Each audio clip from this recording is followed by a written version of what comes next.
అయితే ఇప్పుడు మరి పార్టీ వాళ్ళు ఎమ్మెల్యేకి రాజీనామా చేపిద్దా అని ఆలోచిస్తూ ఉన్నారు, సస్పెండ్ చేసి. ఒకవేళ రాజీనామా చేస్తే ఇప్పుడు మళ్ళీ ఎలక్షన్ వస్తుంది ఇక్కడ. అవును, ఇక్కడ మళ్ళీ మాధవిలతను నిలబెడదామని చూస్తారు. మాధవిలత కోటేస్తారా మీరు? వెయ్యాలి, తప్పదు ఇక. బీజేపీ కావాలంటే వేయాలి, అంతే అంతే.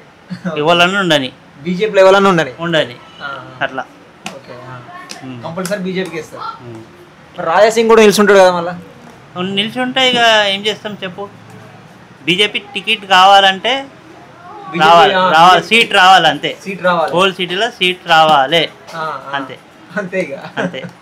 మరి రాజాసింగ్ పరిస్థితి, రాజాసింగ్ మరి ఇన్ని రోజులు ఉన్నాడు కదా. ఉన్నాడంటే ఆయన మనం ఏం చెప్పలేం కదా. ఆయన ఎందుకు చేసిండో ఆయనకు తెలుసు, వాళ్ళు ఎందుకు చేసారో వాళ్ళకి తెలుసు, అంతే కదా. ఓకే, ఇప్పుడు రాజాసింగ్ గారు కొత్త పార్టీ పెడితే ఎట్లుంటుంది? కొత్త పార్టీ అంటే ఇక ఆయన ఇష్టం, అంతే. ఒకవేళ ఏ పార్టీలో పోతే బాగుంటుంది? ఆయన అయితే కాంగ్రెస్కి వెళ్ళాడు, ఫస్ట్ తెలుగుదేశంలో ఉండే. నేను అంత ఐడియా లేదు, కౌన్సిలర్లో ఉండే. ఇక మళ్ళీ టీడీపీ అంటే ఇప్పుడు ఇక్కడ లేదు కదా టీడీపీ, అట్లా.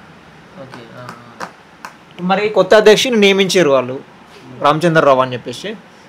రామచంద్రరావు ఆధ్వర్యంలో బీజేపీ ముందు పోయే పరిస్థితి ఉన్నదా? ఆయన గురించి నేను ఇంతవరకు చూడలేదు, ఆయనను తెలియదు. మాధవలతను చూశాను, ఈమెను కూడా చూసాను, రాజసింగ్ కూడా చూసినా, అంతే.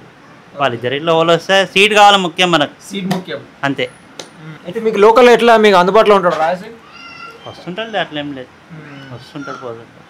10 సంవత్సరాలలో ఎటువంటి కార్యక్రమాలు చేసి మీకు మంచిగా? ఇక్కడైతే ఇక ఇప్పుడు అందరితో పాటు మనం కూడా డెవలప్మెంట్ కానీ ఇట్లా సమస్యలు వచ్చినప్పుడు కానీ చేస్తాడు, అట్లా ఏం లేదు, చేస్తున్నాడు.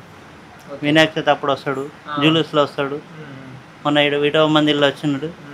పండుగలప్పుడు కాకుండా కూడా ఏదైనా సమస్య వస్తే వస్తాడు, పిలిస్తే వస్తాడులే, కానీ అట్లేం లేదు.